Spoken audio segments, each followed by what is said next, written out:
How will Google's new privacy policy impact digital advertising? Cookies have come under fire from privacy campaigners for using consumer data for marketing purposes time and again.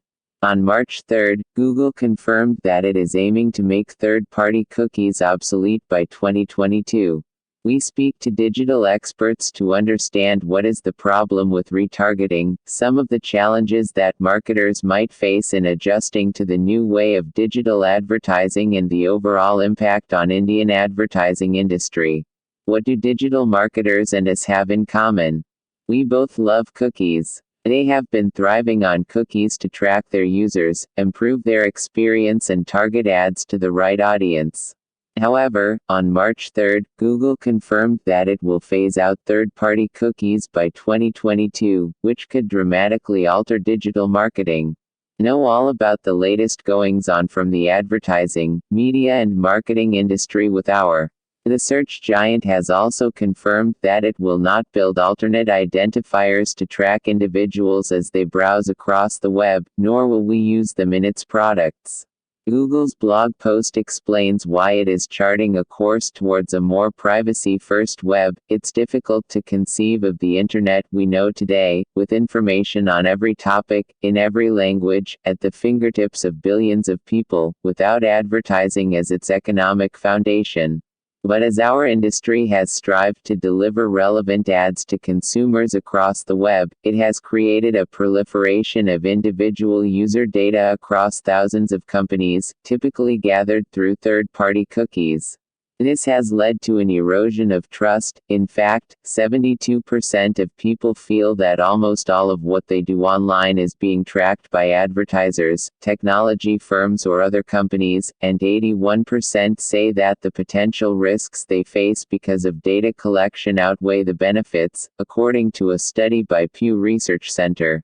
If digital advertising doesn't evolve to address the growing concerns people have about their privacy and how their personal identity is being used, we risk the future of the free and open web. Firefox and Safari have already phased out the third-party cookie, and Google will get there in a year. So, we will all live in a cookie-less, digital world by the end of 2022. According to Statista, as of January 2021, Google's Chrome for Android accounted for 35.27% of the global web browser market share.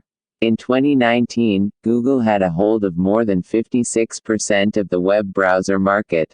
Firefox and Internet Explorer have experienced massively reduced market share in recent years as Chrome's influence has expanded and new competitors have entered the market. In a cookie-less world, digital advertisers won't be able to offer personalized content and measure their campaigns' performance as effectively. Marketers will have to rely on first-party data, and they will have to work extra hard to analyze the data at hand and get to know their users personally. They will have to invest more time and labor in building new customer data platforms and finding similarities between different cohorts. However, as Google's blog post read, people shouldn't have to accept being tracked across the web in order to get the benefits of relevant advertising. And advertisers don't need to track individual consumers across the web to get the performance benefits of digital advertising. While many marketers have been expecting this, it will take our industry some time getting used to it and to figure out the best ways to use first-party data effectively. So, we reached out to digital experts to understand how a cookieless web will impact the future of Indian advertising industry. Sir Martin Sorrell, Executive Chairman and founder of S4 Capital.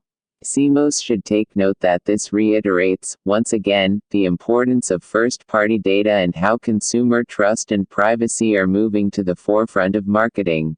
In the coming years, digital consumer relationships will be earned by customer experience and value exchange.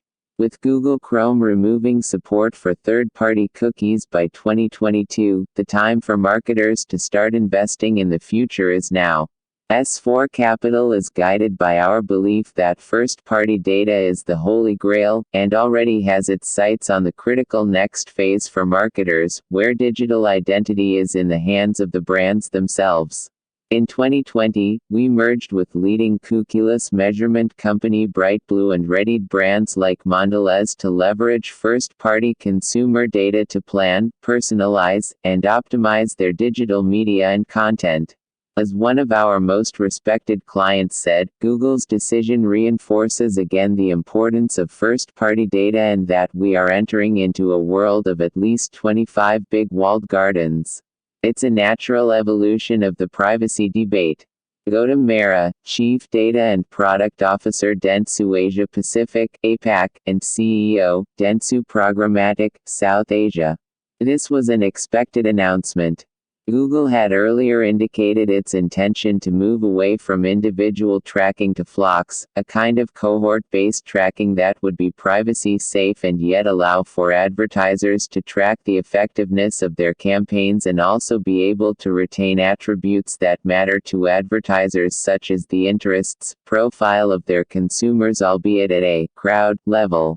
However, this coupled with the expected deprecation of third-party cookie support in 2022, will be challenging for the ad tech industry in general. Large publishers will begin to force users to sign in to consume their content. Advertisers will have to invest largely in managing their first-party data efficiently and extracting maximum value from it, rather than relying on external signals.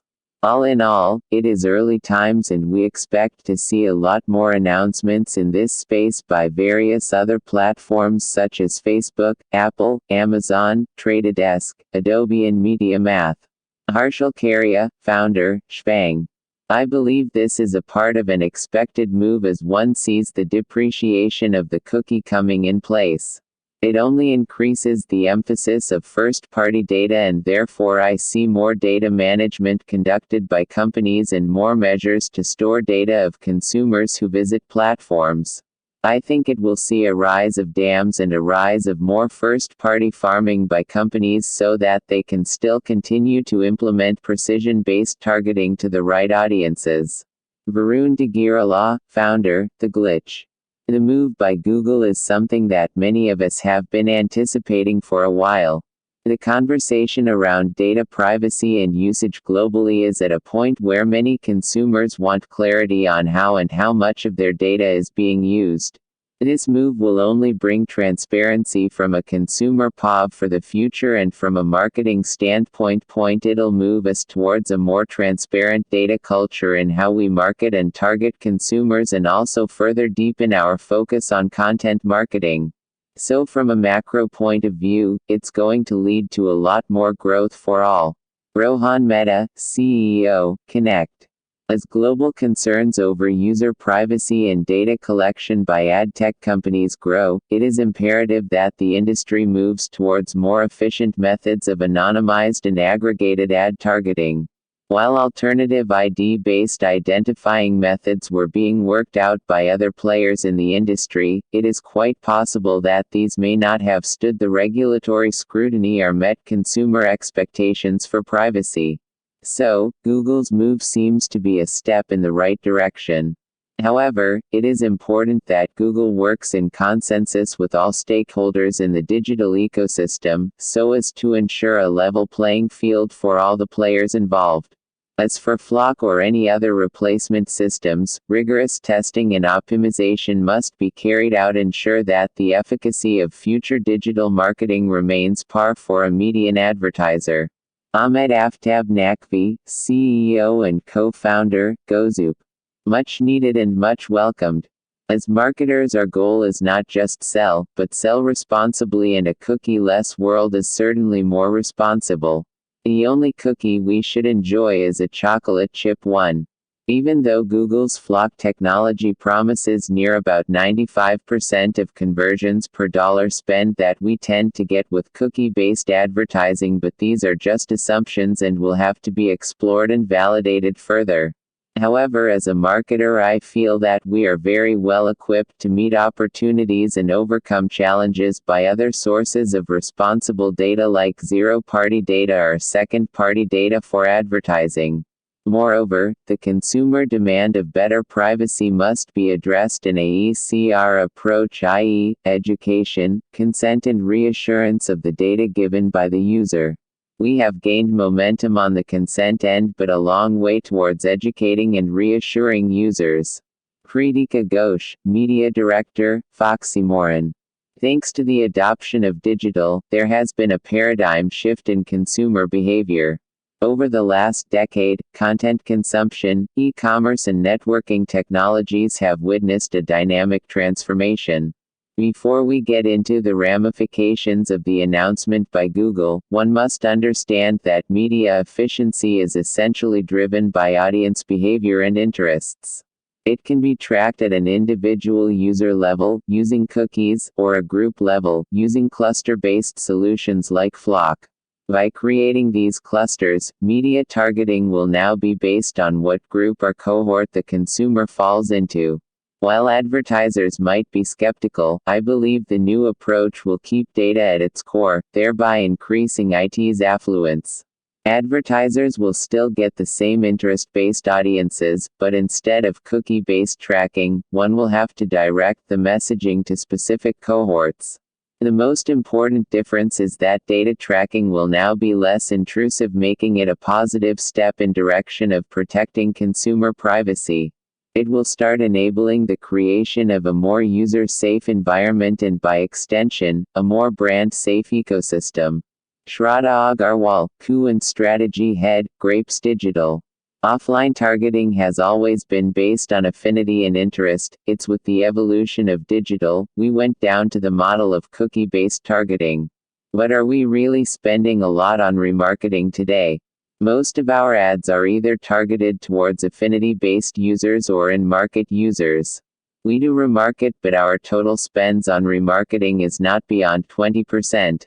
It's only in the case of performance campaigns like e-commerce, apps, etc. where cookie-based marketing becomes really important. As per recent research, more than 70% of the users, because of their minimal knowledge about ad tech, think that remarketing are creepy ads following them and don't outweigh the benefit of customized targeting. Given the GDPR rules and consumer sentiment, I think the recent move is a step in the right direction because advertisers can still easily continue with the in-market audiences or interest-based audiences. Google will still allow us to target third-party data through API. So in totality, we would not lose on much.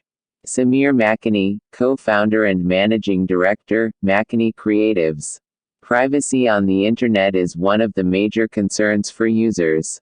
Since the announcement that third-party data will be phased out, several brands have begun to develop their data infrastructure in order to maximize the use of first-party data.